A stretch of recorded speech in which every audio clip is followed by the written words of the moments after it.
I'm the Tiny Vegan. Don't forget to like, subscribe and hit the notification bell so you never miss another video. We do all sorts of content on this channel, from vegan food hauls to vegan beauty to unboxings, all sorts of stuff. So if you're interested in vegan lifestyle content and you want to know more about vegan lifestyle and how a vegan lives, don't forget to subscribe so you never miss one of my videos, and follow me on Instagram because I post a lot of content on there as well. So in today's video we're doing a subscriber request, which was to talk about whole foods and the sort of correlation with whole foods and eating plant-based. So there is a big movement at the moment called whole foods plant-based eating, and as I discussed previously, plant-based is different from veganism. So a quick recap on the difference between plant-based and veganism to start off the video. So plant-based is someone who doesn't eat animal-based products. So they won't have milk, they won't have eggs, but some of them do have honey. And a plant-based diet is just that, it's a diet, whereas veganism is a lifestyle. So veganism includes everything that's in your home, from washing powders to shampoos to how you eat to your makeup. That is veganism, and what you wear and what you really surround yourselves with. So it includes going to zoos and going to SeaWorld. Like, vegans don't contribute to those kind of things because they believe that animals shouldn't be treated in that way. Whereas a plant-based person could very happily go to a zoo and go to SeaWorld and wear wool and use shampoos which either have animal-derived ingredients in them or are tested on animals without feeling guilty, because they are plant-based and they're doing it for their health. That is the #1 difference between plant-based and vegan. And some plant-based eaters do eat honey. So although they are plant-based, but they do consume honey because, like I said, it's for their health and it is deemed that honey is a healthy food. And even me as a vegan would say that honey, if you're going to eat any animal-derived product, honey is the healthiest for sure. Like, I don't actually see a problem, a health complication with eating honey, whereas I do see them to do with eating meat and eggs and dairy. Whole foods plant-based is basically the idea that when you eat everything derived from the ground. So everything is grown and everything is in its rawest, roughest form. So that includes, instead of eating white rice, you choose brown or whole grain and eat the less processed foods. You usually try to aim for organic fruit and vegetables. You also try to aim for the roughest version of everything. So you might choose to have spelt bread and rye bread instead of wheat containing bread. So more normal white, brown or seeded bread, which actually goes through a lot more process than an ancient grain like spelt and rye. If you are considering going vegan but not for the animals, you are vegan for your health, I would classify yourself as plant-based to try and avoid the kind of assumption that you won't wear things like wool and that you won't have products which test on animals, which maybe that isn't something that interests you. Maybe you are just interested in the diet and how you're eating and you want to feel healthier and you have a health complication and you'd like to improve that. Then I can quite honestly say whole foods plant-based is the healthiest, purest, best thing that you can ever do for your body. There are honestly so many different reasons why you should go whole foods plant-based. Some of the masses of improvements to your health that you might see from being whole foods plant-based or whole foods vegan are reversing diabetes. Diabetes is becoming a massive problem in today's society in the Western world because we have a lot of processed food, and people are under the illusion that you can only get diabetes from eating sugar, but that is actually not correct. So diabetes can come from you eating very processed food. So things that can spike your blood sugar are things like simple carbohydrates. So that can include things from white rice to white bread, white pasta. These things can spike your blood sugar, and that can cause insulin resistance in the long run. This is obviously talking about type 2 diabetes, not type 1. This is type 2, so this is one that you usually get from your lifestyle or your diet. One of the things that it can really help if you go whole foods is because you're having so much more whole grains, because you're having so much more fruit and you're having so much more vegetables, and you're really focusing on having brown rice and whole grains and legumes and pulses and things like that, is the way that it can reverse type 2 diabetes up to a certain point. Further than the early stages, although it may not be able to reverse it, every case is different, it may still minimise the complications that type 2 diabetes can have. So either way, even if you think, well, I've had this for 3 years, you know, nothing's going to help, don't think that nothing will help. A diet can still drastically change your health. at whatever point you start, whether you're 50, 20, 30, whatever age you are, it will still make a difference. So another massive problem that us in the Western society have is high blood pressure, which is another thing that things like changing your diet to whole foods and doing more exercise can help. If you tend to eat more whole foods, you tend to be more aware about what you're consuming, and you think, okay, this isn't whole foods, I'm not going to eat this.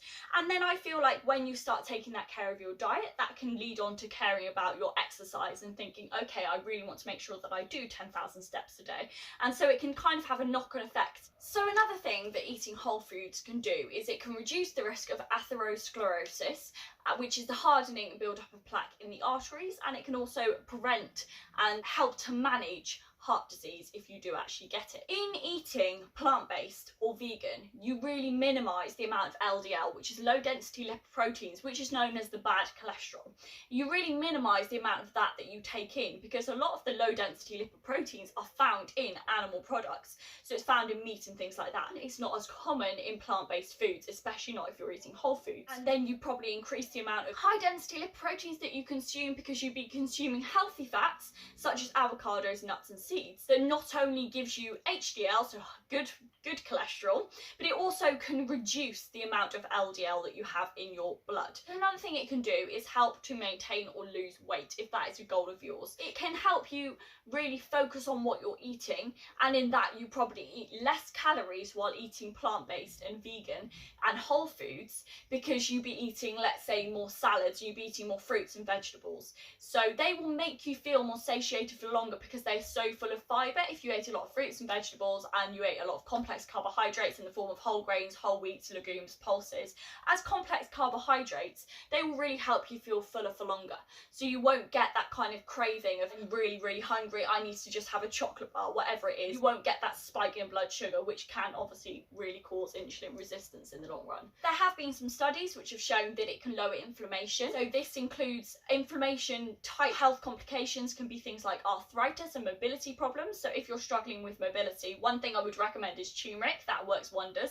If you have turmeric tablets, or just get a powder and pop it in your tea or something, that works really well. But if you can eat whole foods plant-based or whole foods vegan, that will really help as well, because you're not getting the massive inflammation from a lot of sugar, because you're eating whole food, because refined sugar is an inflammatory. This one's an interesting one, because there have been a lot of studies actually, but this isn't widely known, that you can really help mental health from things like depression, anxiety, whatever it is that you've got going on, by improving your gut health.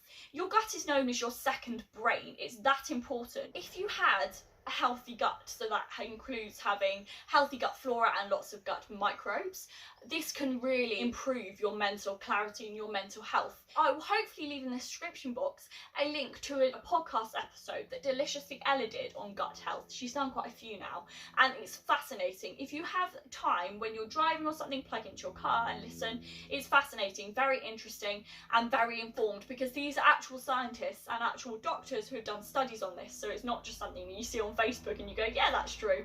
These are real studies. If you want a more holistic view to mental health and you really want to help yourself without taking medication, then improving your gut health would be an answer. So the last two main points why whole foods, plant-based or whole foods vegan are so much better is it's better for the environment. You're not contributing to the massive amount of methane released from animal agriculture, which is one of the biggest causes of climate change, above cars, aeroplanes, anything. It is one of the biggest contributors. And also another thing that a lot of whole foods plant-based people do, or whole foods vegan, is they try and source locally as well, because that's even doing something even better for the environment.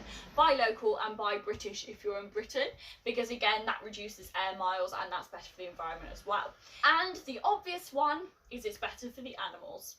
So I know that a lot of people who look into whole foods plant-based aren't particularly interested in the animals. It is for a more health perspective. However, as soon as you get into it and then you start reading, you want to be able to answer why you are whole foods plant-based. And mentioning the animals is never going to hurt as long as you know the facts.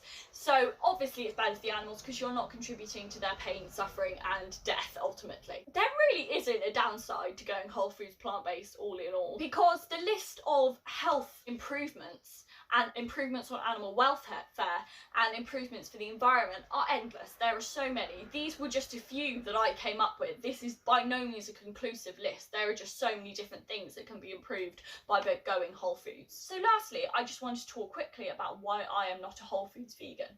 So I did get asked this, and my reason behind it is that I try not to focus on my food too much. Although I am aware of the massive health improvements that can come from eating whole foods vegan or whole foods plant-based, I find it too restrictive.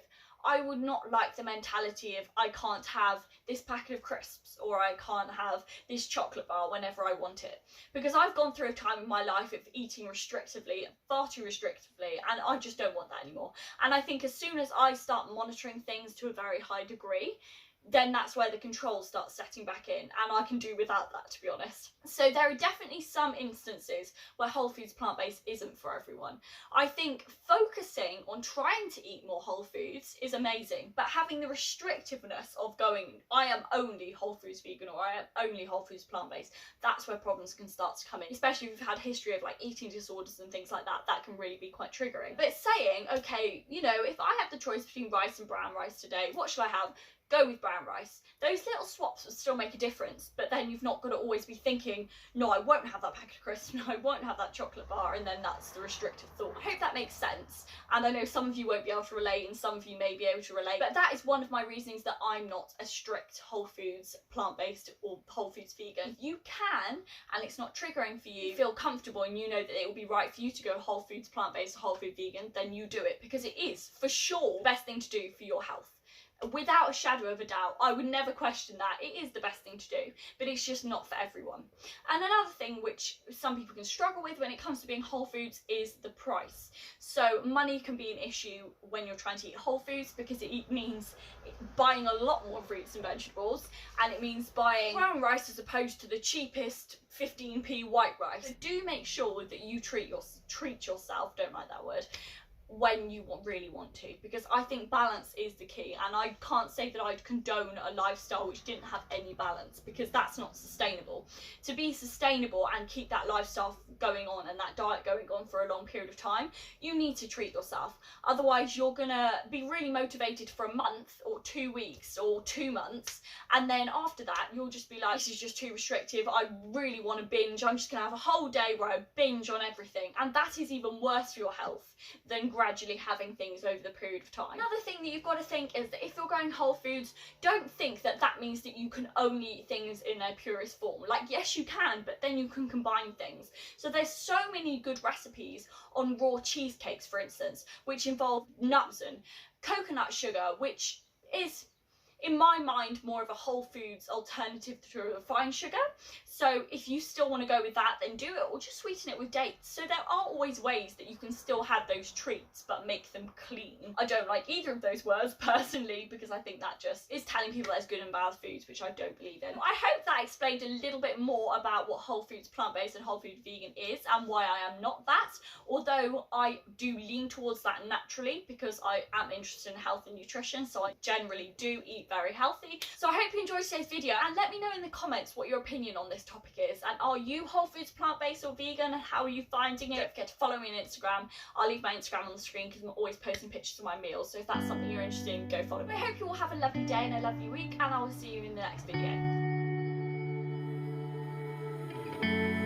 Let's all fly together, and I will show you a place you